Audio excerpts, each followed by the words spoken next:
Então vá. Só para posterior visionamento, vamos gravar esta reunião, perdão, esta pequena Fight Talk sobre capital de risco. Bom, sejam todos bem-vindos a mais um Fight Talks, desta vez sobre capital de risco. Convidámos duas pessoas conhecidas, o Luís Santos Carvalho, que é nesta altura o responsável, o presidente da Associação Portuguesa de Capital de Risco, ele próprio também gestor de uma chamemos-lhe um fundo, Valis, e o Stefano Moraes, bastante conhecido, também gestor de Venture Capital, do Índico Capital Partners. Portanto, e realmente o tema principal que nós queríamos era não só sobre todas estas questões do PRR, mas também tudo o que nós estamos a ver a nível de recuperação da economia, o papel que os fundos estão a fazer nessa reestruturação, nesse redimensionamento e muitas vezes em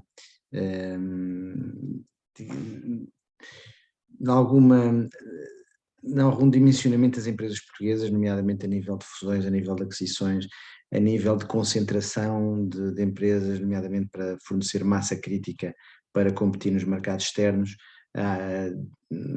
enfim, diminuir a grande atomização que existe nas empresas portuguesas, e também funcionamos muitas vezes como seed capital, como venture capital para projetos de startups, projetos interessantes que acontecem. Portanto, as várias vertentes de capital de risco, nomeadamente os fundos de recuperação, os fundos de private equities, podemos chamar, os fundos de venture capital são os mais importantes, e sobretudo aquilo que é também importante saber o que é que a APCRI está a fazer, a APCRI está a fazer, e também seria muito interessante ver um pequeno da vossa apresentação do que é feito hoje em dia em termos de capital de risco, e depois passaríamos a um debate, como fazemos normalmente nos Fight Talks, aberto a todos, e portanto sem qualquer género de moderação. Quem quiser depois entretanto intervir, esteja perfeitamente à vontade. Eu sem mais demoras passaria ao Luís Santos Carvalho. Fala-nos do que é a APCRI e o que é que existe em termos de panorama dos fundos de capital de risco em Portugal, nas suas várias dimensões, e o que é que vocês podem fazer de bem pela economia portuguesa, e para nós ficarmos com elevadas expectativas a vosso respeito. Esperemos que sim. Luís, força. Muito bem. Antes de mais, queria agradecer a oportunidade da FAI por estarmos aqui presentes. É com muito gosto que assim o fazemos. Só uma pequena correção: o Stefano, para além de Managing Partner da Índico, é também membro da direção da APCRI. Claro, desculpe, exatamente. Nada. Ora bem, fala-se muito do capital de risco e de facto, o capital de risco no passado, e não tão antigo, tinha uma conotação muito errada, porque quase sempre ou eram estruturas associadas aos principais bancos, e portanto eram sociedades gestoras que estão associadas aos principais bancos, e muitas vezes eram quase vistas como uma alternativa de financiamentos que os bancos, se calhar, ou de reestruturação dos próprios financiamentos desses mesmos bancos, e depois, ainda mais recentemente, muito associado a um conjunto de fundos de reestruturação. Aquilo que nós pretendemos é cada vez mais o capital de risco seja visto como com um conceito internacional de chamado private equity e de venture capital, que é investimentos que, por via de criação de valor nas empresas, seja por gestão financeira, seja por gestão operacional, seja por gestão comercial, tragam valor a essas empresas para serem posteriormente vendidas. E, portanto, é como direção da APCRI que nós entendemos que devemos caminhar em termos de capital de risco em Portugal, que são os padrões internacionais, e temos que trabalhar também na mudança da opinião pública nesse sentido.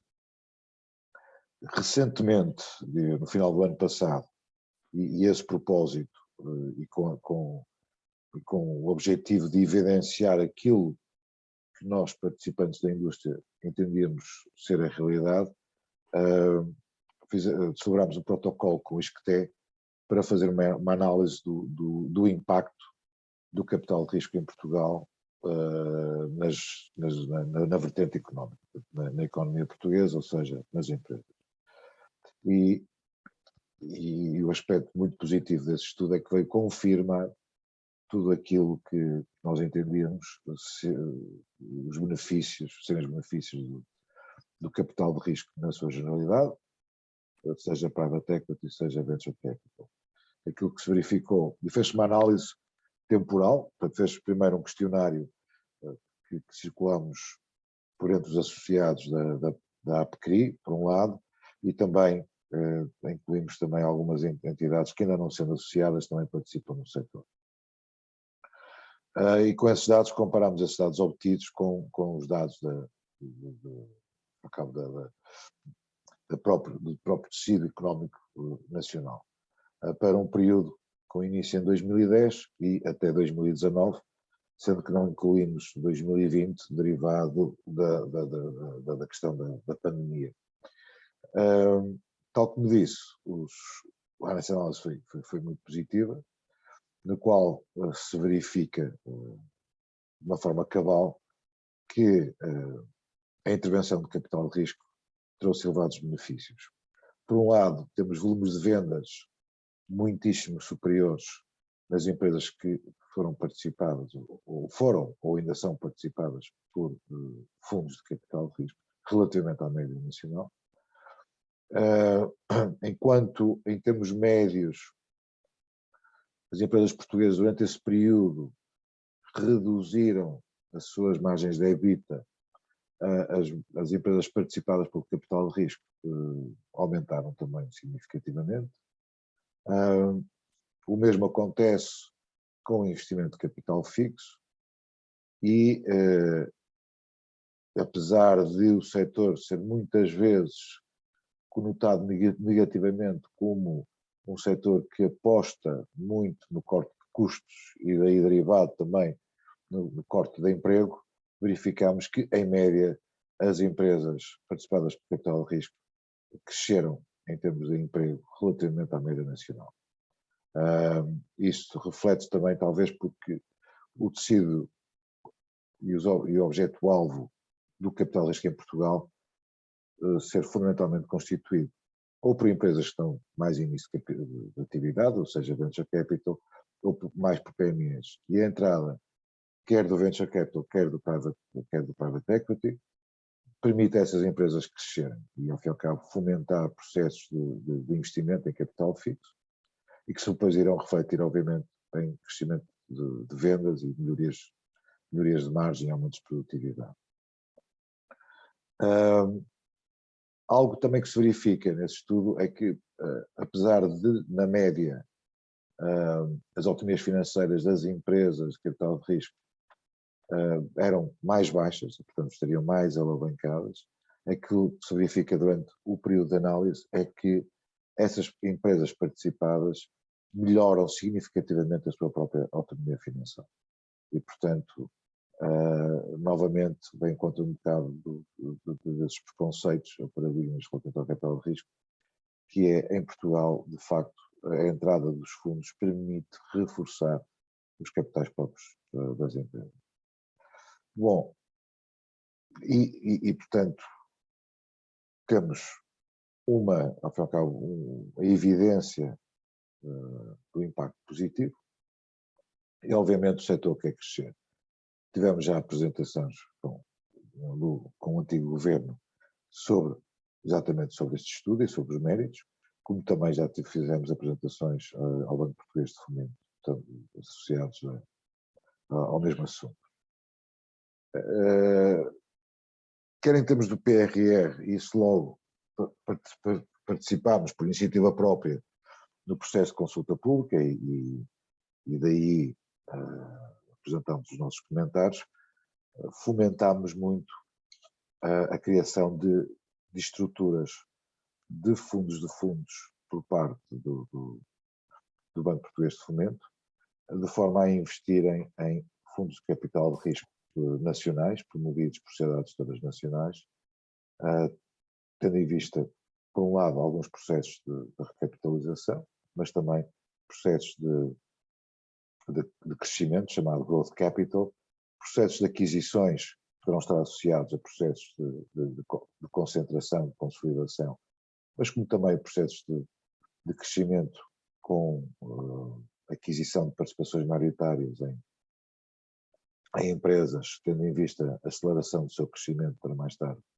fazer-se uma venda conjunta com os seus acionistas atuais. Como também promovemos outro conjunto de fundos mais associados a tecnologias e empresas mais iniciais da sua atividade, portanto, empresas mais na área da Índico Capital, empresas que são normalmente investidas por fundos de venture capital. Portanto, fizemos um conjunto de sugestões, igualmente também sugestões de estruturas com investimento da parte de fundos de capital de risco já existentes. Convém referir que isto nós não estamos a inventar a roda.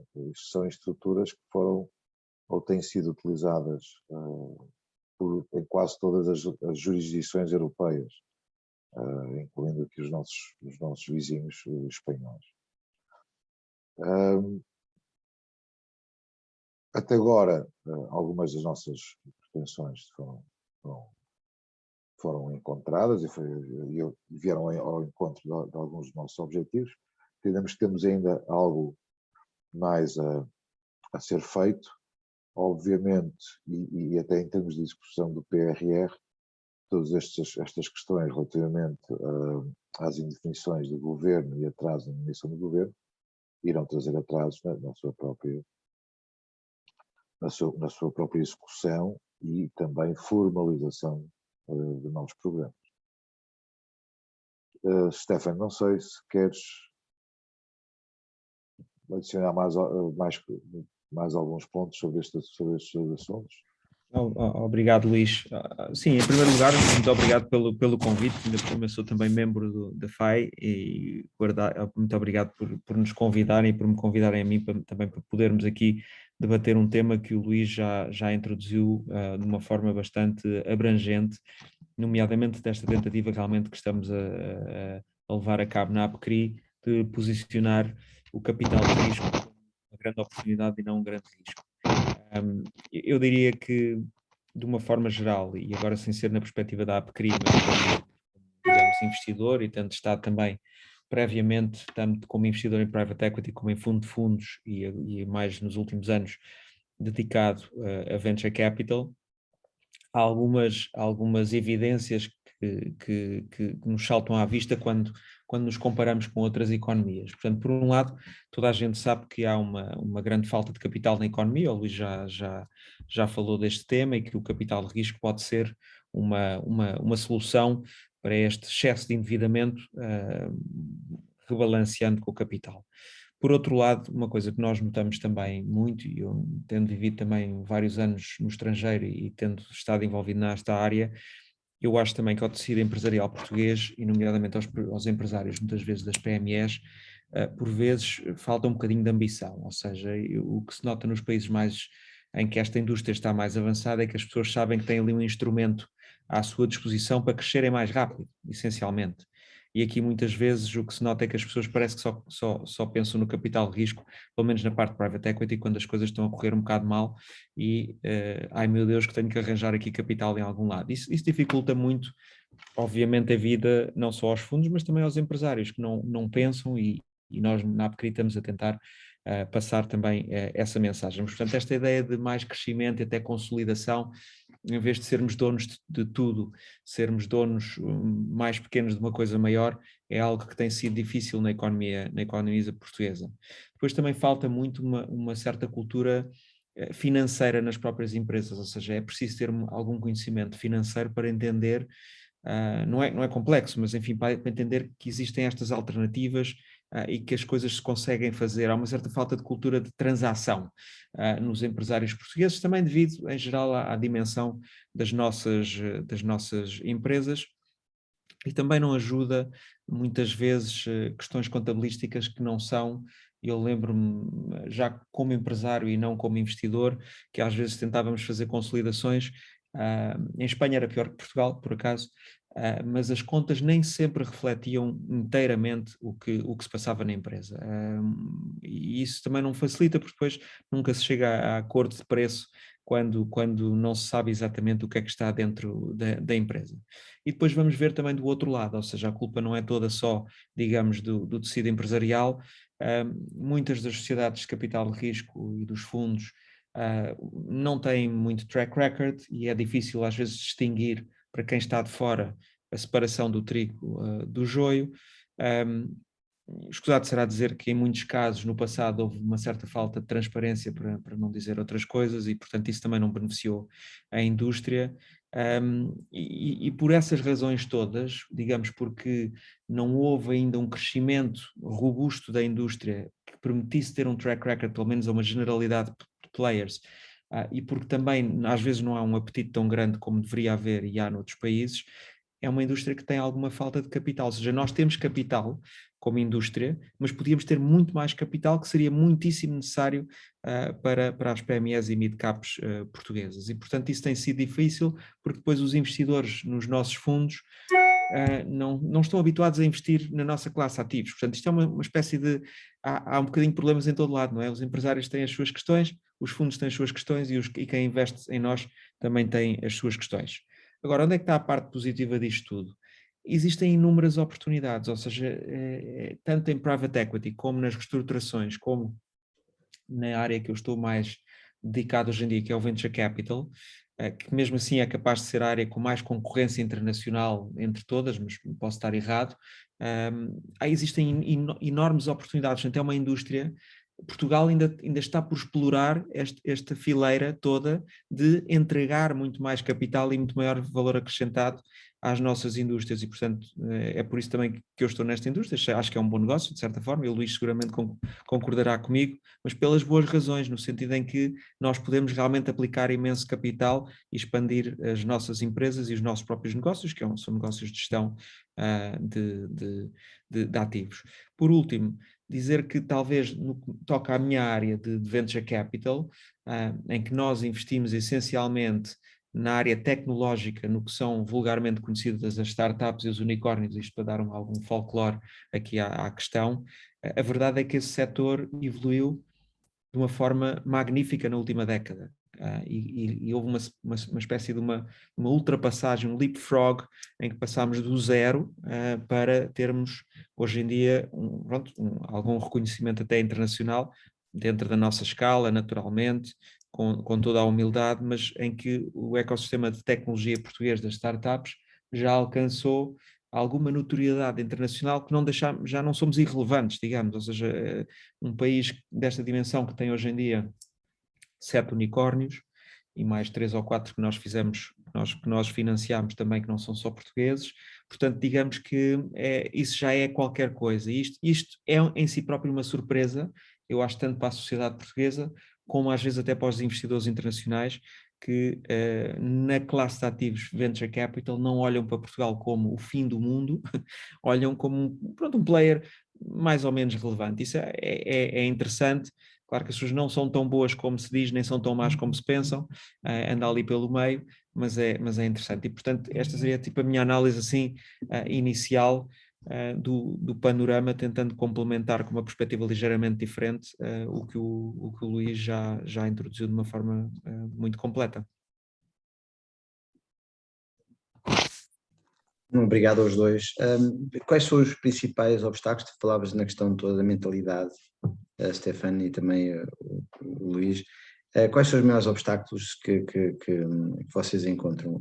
Falaste na questão da contabilidade, que muitas vezes quando vocês estão a comprar pequenas e médias empresas, muitas vezes a contabilidade, especialmente empresas familiares, se calhar há ali pouca diferença entre a contabilidade da empresa e a contabilidade familiar. Como é que vocês quer dizer, encontram boas oportunidades? Qual é que é a forma de vocês terem de trabalhar em termos de capital de risco, em termos de objetivos? Passa, por exemplo, compram uma empresa, um setor e focalizam-se em setores, ou apenas em negócios de oportunidades, empresas que estão subavaliadas e vocês querem dar a volta, fazer o turnaround? ou querem consolidar setores? Qual é mais a abordagem? Estamos agora para Private Equity, mais nesse aspecto. Muito bem. Eu começaste com um ponto e depois passaste para um outro. Pois, isso, misturei aqui um bocado. Pronto, iniciamos primeiro pelas dificuldades, talvez. Algumas já foram abordadas pelo Stefan. Primeiro, do lado dos investidores, em Portugal não existe, de facto, ainda uma cultura por parte de um conjunto importante de tipos de investidores de investirem no private equity e até mesmo no venture capital. E temos, por um lado, o lado das family offices, porque ainda estão muito focados para quererem ter controle, ainda não percebem bem o conceito de ter uma sociedade gestora que investe a par deles e, portanto, está alinhada com os seus próprios interesses. Mas em Portugal ainda existem bastantes reticências por grande parte dos family offices, como também por parte de investidores institucionais, fundamentalmente fundos de pensões, e nos quais incluo a própria segurança social e as seguradoras, que são também investidores típicos nestas áreas de venture e de private equity em termos internacionais. E cá em Portugal existe ainda um grande desequilíbrio ainda relativamente àquilo que é a prática internacional. Então, essa é a primeira dificuldade. Em termos do lado, ao fim e ao cabo aí, do lado vendedor, posso assim dizer, do lado vendedor, a primeira, talvez uma das primeiras dificuldades foi aquilo que o Stefan referiu, que é eu também, talvez indiretamente, que é muitos empresários, quando pensam em capital de risco, é quando só pensam como solução de recurso quando já está tudo mal. E não a veem, efetivamente, como uma forma de crescer, de alavancar a sua empresa e de dar um novo passo. E acho que o tecido empresarial português, e gostava de fazer agora aqui uma pequena ressalva, que eu entendo que os novos empresários, de empresas mais recentes, já veem isso de uma forma um pouco diferente. Mas muitas empresas tradicionais têm muita dificuldade em neste caso seria vender o seu capital a um terceiro e eventualmente perderem controle direto nessa empresa a troco de um maior crescimento e uma maior valorização futura. E de facto isso também isso levou a que muitos grupos familiares têm bons desempenhos numa geração, eventualmente na segunda geração, e depois perdem o seu desempenho e as empresas desaparecem passado a segunda ou a terceira geração. Ao contrário do que temos internacionalmente muitos grupos que começaram como familiares e as empresas mantêm-se, eventualmente já não com esses acionistas e fundadores, mas com outros, mas que foram crescendo e ao fim e ao cabo vencendo nas suas diversas áreas de negócio, porque conseguiram dar o salto e venderam. E uma coisa que é certa, isso está nos livros, mas mais do que isso, e justamente num fórum em que estamos a falar de gestores e de administradores, a gestão das empresas tem vários ciclos. O ciclo de crescimento, em que se calhar aqui é necessário, é um fundador cheio de ideias que implementa essas próprias ideias e tem um crescimento altamente acelerado. Depois normalmente é preciso mais um gestor para consolidar e depois é preciso um novo gestor, ou um novo administrador, para fazer as empresas crescer novamente, dar os novos passos, continuarem-se a modernizar. E a grande vantagem do private equity é que permite isso. Permite também resolver questões de sucessão, questões também, diria eu, em alguns casos de reestruturação. Tendo dito isso, que os processos de reestruturação, quando vistos pelo private equity, têm que ser processos em que as empresas têm, efetivamente, um potencial grande em termos operacionais, porque se não o tiverem, não vale a pena falar de reestruturação, porque não é para entrar mais capital, que se uma empresa não tiver valias operacionais, que ela vai recuperar. E aí o private equity estará fora, que é considerando até os chamados fundos de restauração, ou chamados mais de distress assets. Em termos de abordagem, obviamente, e talvez os fundos que são geridos pela Vallis têm um tema que é o tema da sustentabilidade, mas é um tema muito abrangente. Portanto, nós normalmente não somos muito focados num determinado setor. Obviamente privilegiamos alguns setores em que vimos maiores drivers de crescimento, mas são raros os setores em que não há boas empresas, diria eu. E, portanto, focamos mais isso sim, é o potencial de crescimento de uma empresa, obviamente, no nosso caso específico, dentro dos parâmetros do conceito de sustentabilidade, de tendências de longo prazo, e em que, a par disso, existe também esse alinhamento de interesses com os acionistas atuais para dar um novo salto às empresas. Normalmente aquilo que fazemos começamos por análises setoriais e depois aí fazemos um digging aos diversos diria, campeões de cada setor, que são normalmente aqueles que são mais atrativos por nós. E eventualmente podem ser campeões ou por serem maiores, ou por terem determinado tipo de tecnologia ou determinado tipo de desempenho que apresentam nos últimos anos um grande crescimento, um fortíssimo potencial de crescimento. Stefan, não sei.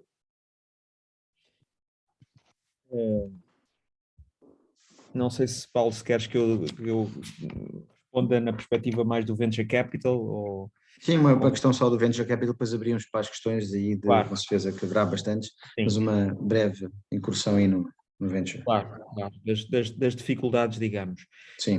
Eu concordaria que a principal dificuldade, para nós pelo menos, é, digamos, a falta de capital, ou seja, a falta de capital para os fundos, porque nós, capacidade de deployment, temos muita e temos vindo a crescer, mas mais capital tivéssemos, mais conseguiríamos aplicar. A maioria dos nossos investidores são estrangeiros, precisamente porque a maioria dos family offices ou individuais ou, digamos, institucionais em Portugal não percebe a classe de ativos, ou desconfia, ou não sabe, ou não pode fazer.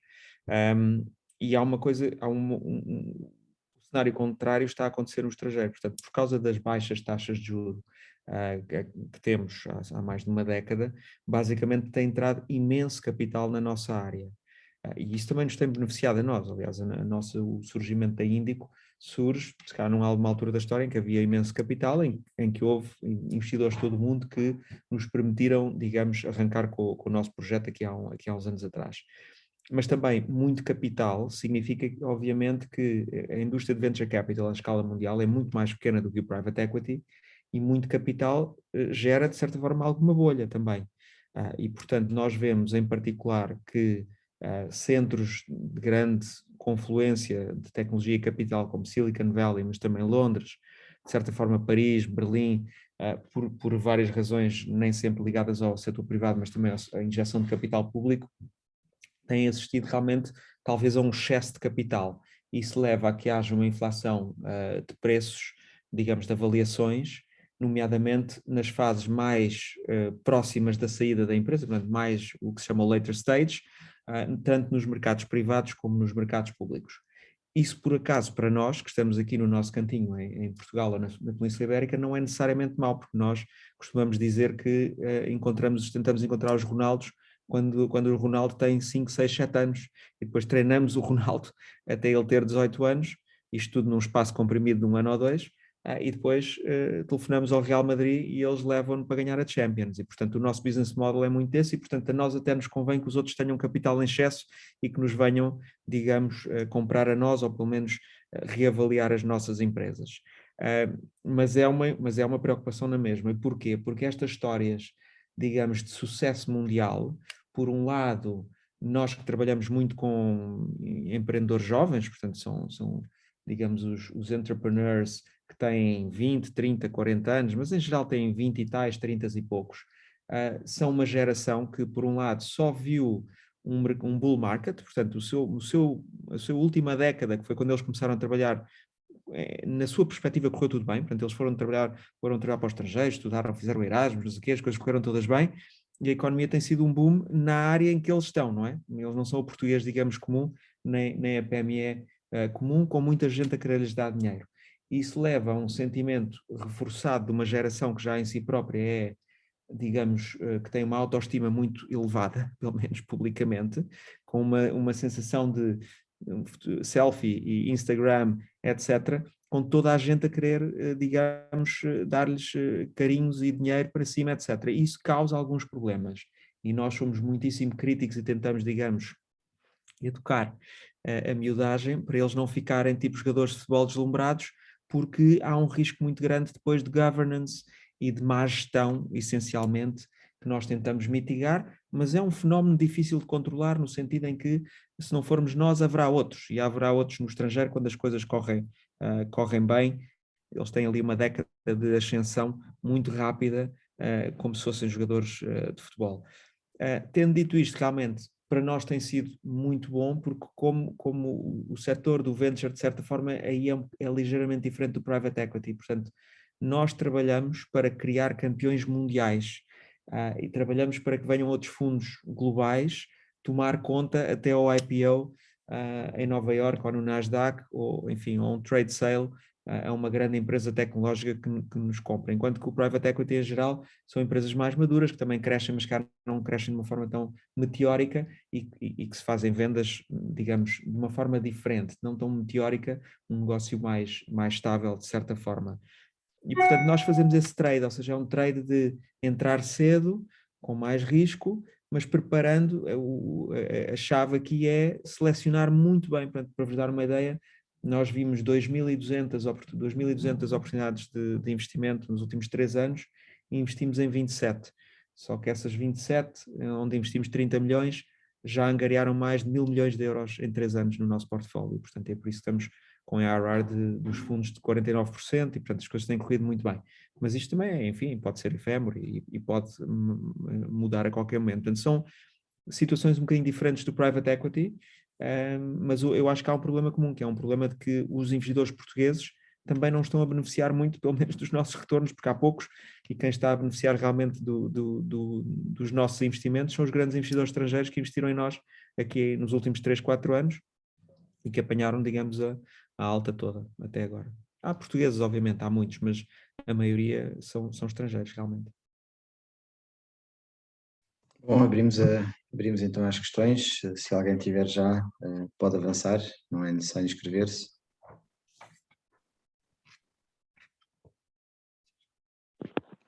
Boa tarde. Se me permite, eu colocava uma questão. Eu já tive a oportunidade também, através do professor Ricardo Artur Ribeiro, de estar numa masterclass com o Stefan, aqui recentemente na Católica, e foi bastante interessante. E hoje também aqui, bastante interessante. Tocando aqui em alguns pontos, o Luís tocou num ponto chamado: os nossos empresários por vezes têm dificuldade em compreender o que é o Venture Capital e todo este processo. E o Stefan, um bocadinho mais à frente, falou, mas falta capital para os fundos.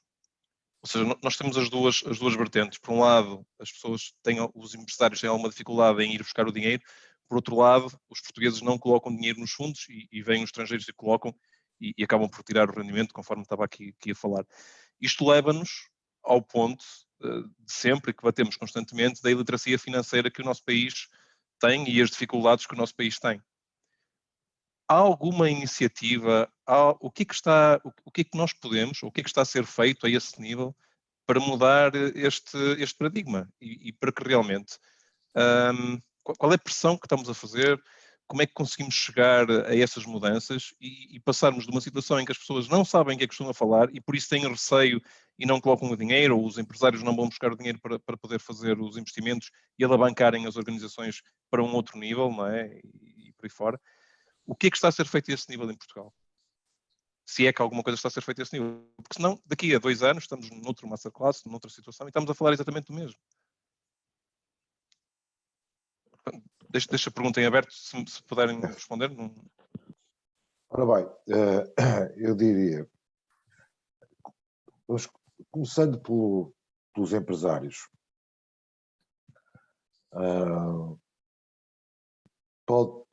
em parte pode ser uma questão de literacia, mas, verdade seja dita, tem havido nos últimos anos bastante informação sobre o que é o capital de risco, e fala-se muito de capital de risco. Não da melhor forma, mas continua-se a falar, e também em cadeiras na área de finanças, obviamente, faz parte dos diversos currículos. Tendo dito isso, eu acho que temos aqui temos 2 pontos.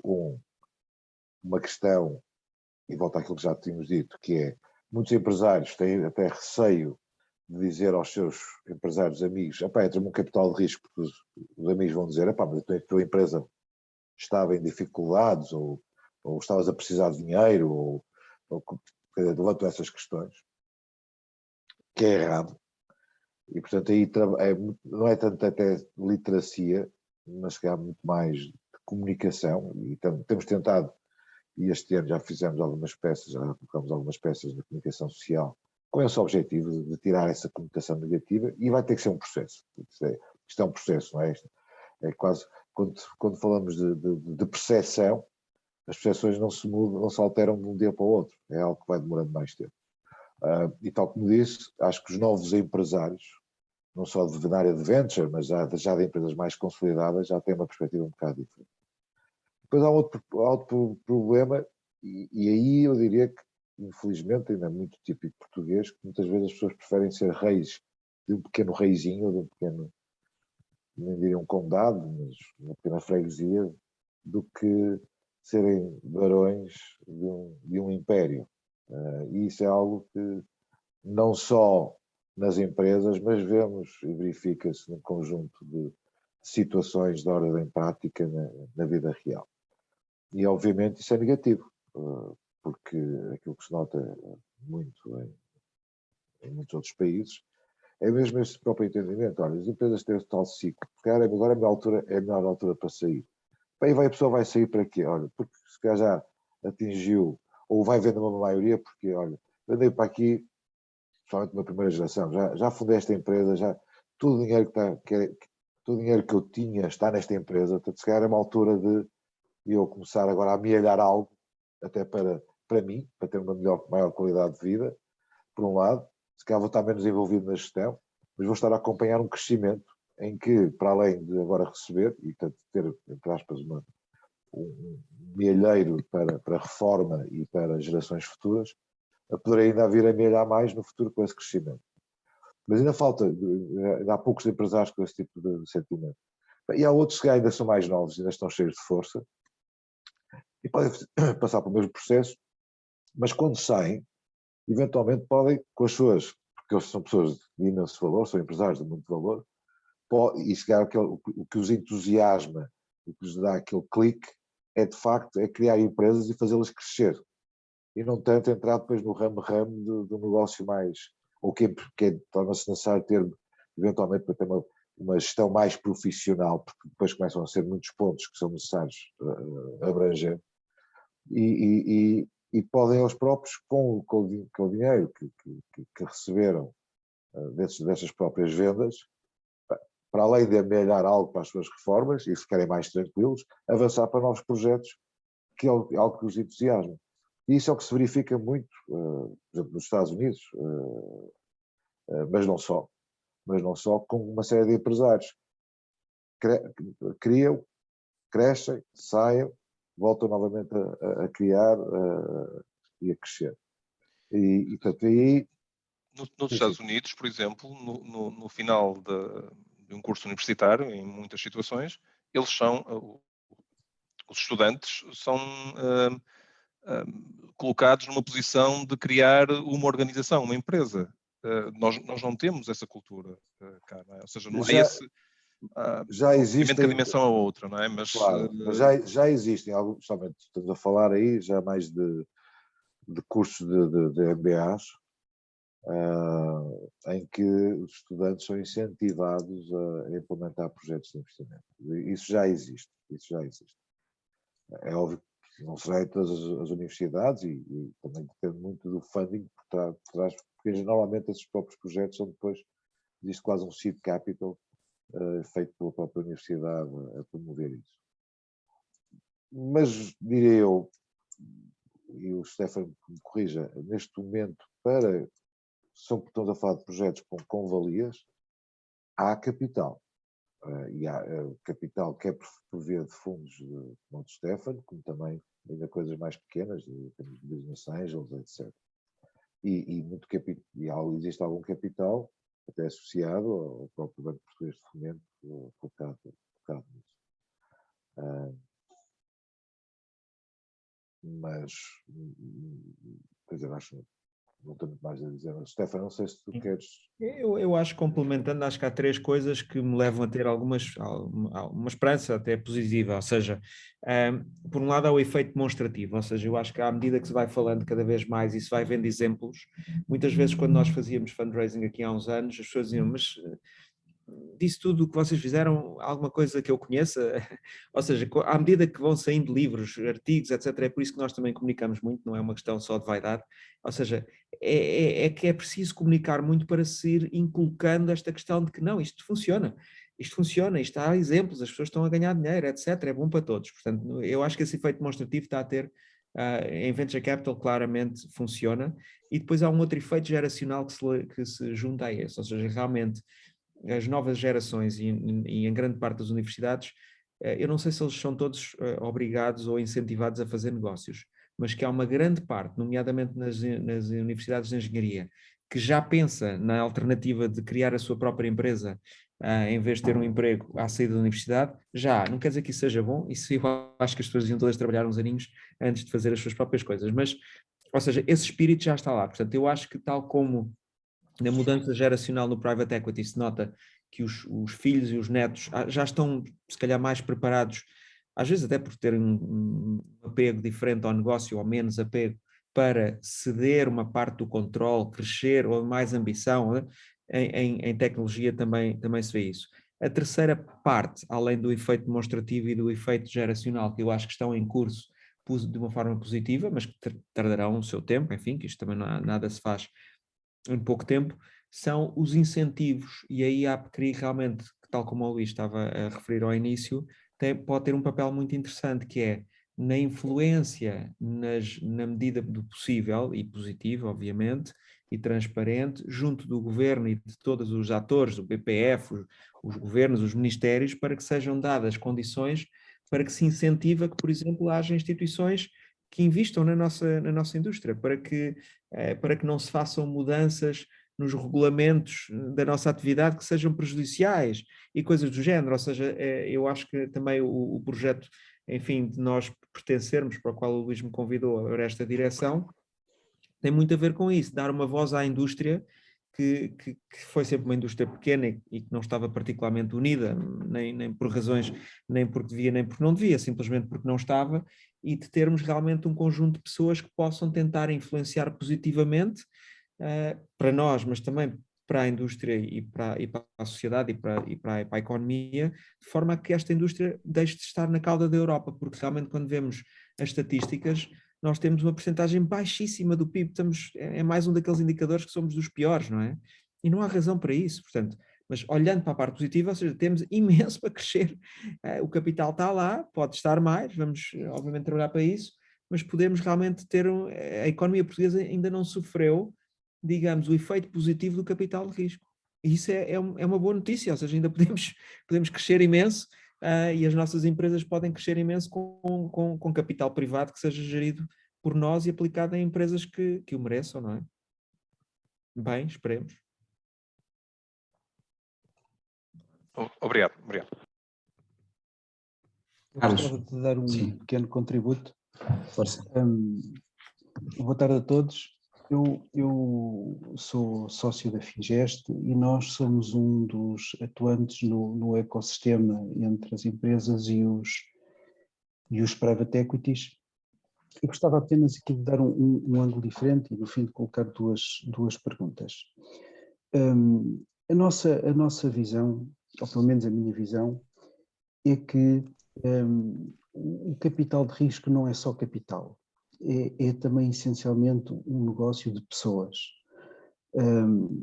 Isto na prática implica um casamento entre o investidor e o empresário, e normalmente quando o empresário ouve falar de capital de risco, ele ouve o risco, ele já não ouve o capital, e portanto no nosso pitch, na nossa abordagem, procuramos sempre posicionar o investimento de uma forma diferente e procurar tirar a palavra risco, porque isso traz à cabeça do empresário sensações que muitas vezes não são muito positivas. E nós sabemos que existe uma grande assimetria nas competências, muitas vezes, entre os empresários e os investidores, e achamos aqui que a importância das soft skills pela parte das equipas de capital de risco ou de private equity são muito importantes, e muitas vezes é o alinhamento das personalidades das pessoas que faz concretizar as transações. Nós nunca deixamos, que me lembro, de fazer uma transação por um grande desalinhamento de preços, mas sim por desalinhamento de personalidades. E é muito importante trazer esta dimensão, julgo eu, aqui para a conversa. Calmo já a seguir e gostava só de colocar duas questões. Pela análise que nós fizemos ao PRR, entendemos que o PRR privilegia o levantamento de fundos para private equities existentes e não tanto para novas, para a entrada de novos operadores neste mercado. E a pergunta é se confirma ou não. E a segunda pergunta é se há alguma perspectiva do processo de criação de sociedades gestoras se simplificar ou, por oposição, se ele tenderá a ser cada vez mais complexo, criando barreiras à entrada de novos operadores no mercado.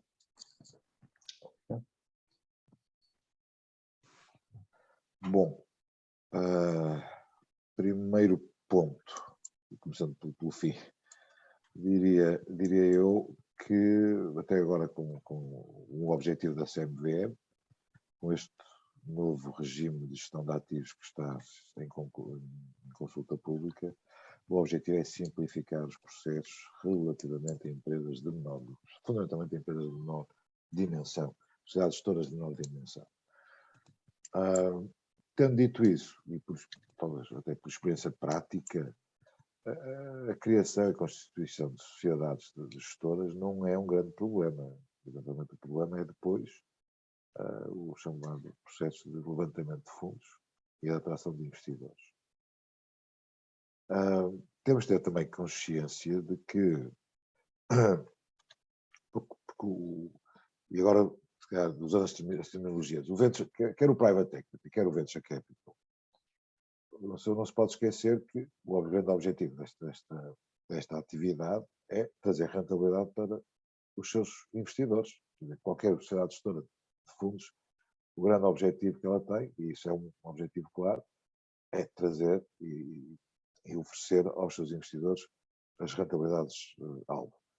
Derivado da tipologia de investimentos, obviamente, quer os fundos venture capital, quer os private equity, por serem também mais risco e não terem fundamentalmente mais risco por liquidez, até uma questão de liquidez, têm objetivos de rentabilidade mais elevados. Mas, portanto, para trazer essa rentabilidade é preciso haver exits, portanto, é preciso vender depois as empresas. Para vender as empresas e para torná-las atrativas, o meu entendimento, isso é talvez até mais como também administrador e fundador de uma sociedade de private equity, sociedade de gestora de private equity, tem que haver dimensões mínimas e, portanto, aquilo que nós necessitamos é de sociedades gestoras que estabeleçam e desenvolvam fundos com dimensões mínimas, e eu diria para o tecido nacional português As dimensões mínimas teriam que ser por volta dos 40 milhões, 50 milhões de euros. Até porque há custos, há custos elevados, é necessário contratar equipas, é necessário os custos associados a toda a parte de reporte, toda a parte de compliance, toda a parte da analítica, são elevados. E, portanto, é preciso ter uma dimensão mínima para fazer um trabalho com qualidade. E isso passa não por uma disseminação, e se me perguntasse bem, mas se amanhã aparecessem mais 20 fundos em Portugal de pequena dimensão, depois a questão é como é que os investimentos vão ser vendidos. E isso é o ponto principal. É a capacidade de comprar bem, mas vender ainda melhor. E normalmente aquilo que nós dizemos é que no dia em que entramos, no dia a seguir estamos logo a pensar como é que vamos vender. E se nós entendemos que há negócios que se calhar não têm capacidade de serem vendidos pela própria natureza e, portanto, já não vale a pena entrar. Pronto, isso talvez em termos de dimensão. Em termos daquilo que tem o PRR e os próprios projetos, posso lhe dizer que atualmente há já estruturas dentro do Banco Português de Fomento que estão habilitadas a investir em novos fundos a serem criados, quer por sociedades gestoras já existentes, quer por novas sociedades gestoras. Por exemplo, houve o Portugal Tech 1 e agora o Portugal Tech 2, que é um fundo de fundos para investir mais em fundos mais associados à parte tecnológica, um bocado como aos fundos de Venture Capital. Mas também existe uma outra iniciativa, que é o Growth Capital, que é um fundo de fundos também gerido pelo Banco Português de Fomento, que está destinado a investir em outros fundos de investimento, em fundos de investimento de private equity, chamado de crescimento ou de buyout, que tanto podem ser geridos por sociedades já existentes, como também por novas sociedades. Algo que é necessário também compreender é que é mais novos, entre aspas, empresários que queiram criar, ou novos gestores que queiram criar uma sociedade gestora, terão sempre, normalmente, mais capacidade, mais dificuldade em atrair investidores e a passar por uma própria due diligence. É mais fácil para uma sociedade gestora que já tem um bom track record, com boas rentabilidades, que já proporciona essas rentabilidades aos seus investidores, sabendo de antemão que o passado não significa aquilo que vai ser conseguido no futuro, mas é obviamente mais fácil para uma sociedade gestora com um bom track record captar novos investidores e passar pelas due diligence que uma nova sociedade. Mas também há bons exemplos disso. Temos um caso da Crest e de outros fundos, em que foram equipas que estavam a trabalhar noutros fundos, ou noutras sociedades gestoras, que criaram novas sociedades gestoras e que estão também a ter muito sucesso na execução da sua estratégia de investimento. Sim, se eu puder complementar aqui um bocadinho, ou seja, talvez começar pela questão de saber, só um comentário à questão de saber falar com os empresários. Uma das coisas que nós às vezes, pelo menos na minha equipa, tentamos muito é que quando se fazem análises até de business plans e coisas do género, que haja uma percepção real do negócio. Eu lembro-me quando eu estava do outro lado e era CEO de uma empresa, tive um fundo que investiu, que os analistas do fundo olhavam para o Excel como se fosse um conjunto de números que eles andavam um bocadinho para cima, um bocadinho para baixo, e aquilo era tudo igual, não é? Portanto, não havia aderência à realidade. E, portanto, realmente é muito importante ter-se essa capacidade de falar a mesma linguagem, ter-se essa capacidade de perceber as motivações do outro lado. Mas também é certo que às vezes há coisas que são intransponíveis, ou seja, se a pessoa quiser ser para sempre o dono daquele bairro, quer ser sempre o dono daquele bairro, não há forma de fazer as coisas. Portanto, mas aí entramos nesse progresso que está a haver na sociedade portuguesa. Mas eu concordo plenamente que todos nós, na nossa capacidade, dependendo do lado da mesa onde estamos, temos que ser capazes de ouvir o outro lado e perceber quais são as motivações que é para poder fazer o negócio, mesmo quando não há encontro de opiniões sobre termos mais financeiros. Eu estou perfeitamente de acordo com o Luís e aliás, quando esta questão da dimensão mínima, não é? Dos novos operadores, com certeza que deve haver novos operadores, Mas em Portugal, aliás, a tendência tem sido o contrário. O antecedente do BPF, que era o IFD, fez um concurso que atribuiu fundos vai a 30 operadores ou 20 operadores. Depois nenhum deles conseguiu, quase nenhum conseguiu levantar o capital. Mas depois o capital ficou, estava ali empatado, mas então tem aqui mais uns meses para fazer. Ou seja, há sempre muito medo em Portugal também de dizer assim, não, vamos aqui fazer coisas bem feitas, com escala e à séria. Porque é sempre aquela tendência do não, igual para todos, pequenino, pouco e para todos, mas ninguém se pode queixar. Só que isso depois não nos leva a lado nenhum, não é? E isso tem sido uma tendência em particular da operação do Estado, que eu acho que está melhor agora, mas tem sido sempre assim. Quando nós levantámos o primeiro índico aqui há 3 anos e pouco atrás, o Fundo Europeu de Investimento disse-nos, vocês não podem começar, não vos deixamos começar enquanto não chegarem aos 40 milhões. Foi precisamente esse o valor. Porque abaixo dos 40, 50 milhões, efetivamente, pessoas como nós não conseguem depois pagar as contas, não é? Ter uma equipa dedicada, exclusiva. Depois o que acontece é que esses operadores muito pequeninos são pessoas que fazem isso e também fazem outras coisas. Têm outros negócios ao lado e depois, portanto, o alinhamento não está lá. Portanto, a dimensão mínima está a subir muito rapidamente. Até porque o tamanho dos negócios está a subir muito rapidamente. Portanto, se a pessoa não tem 50, 100, 200 milhões sob gestão, não vai a jogo. Portanto, é muito difícil realmente fazer operadores novos com muito pequeninos e, de certa forma, isso não deveria ser encorajado porque não é eficiente para o mercado. Estas alterações da CMVM, por acaso vamos ter agora estamos a reunir as opiniões, até estou para mandar esse e-mail ao Luís hoje ou amanhã para termos as opiniões de toda a direção e cada um dos fundos vai também prestar os seus esclarecimentos e as suas sugestões à CMVM. Há ali realmente várias coisas que são um bocadinho preocupantes, porque eu acho que, e uma das coisas que nós temos que ver é quais são as motivações de algumas daquelas alterações, porque podem ser um bocadinho misguided, não é? Eles querem atingir um determinado objetivo e estão se calhar a prejudicar algumas outras coisas ou a dificultar, e há ali coisas que eu diria que podem incentivar a que muitos fundos como o nosso deixem de se registar em Portugal, passem a ir para outra jurisdição qualquer, que seguramente não é o objetivo da CMVM, eles gostam muito que haja fundos em Portugal. Portanto, acho que as coisas não são feitas por mal, mas também há muitos tipos de fundos, não é? E uma coisa que é neutra para fundos, sei lá, private equity pode ser altamente prejudicial para fundos de venture capital ou fundos imobiliários, enfim, e, portanto é difícil também juntar tudo sob o mesmo chapéu, mas estamos cá para dar a nossa opinião e tentar melhorar, e eu acho que a CMVM tem abertura para ouvir. Temos tido uma relação, pelo menos nós, a título pessoal, ainda que temos tido uma relação muito próxima e muito boa com a CMVM. Exato. Obrigado a ambos. Se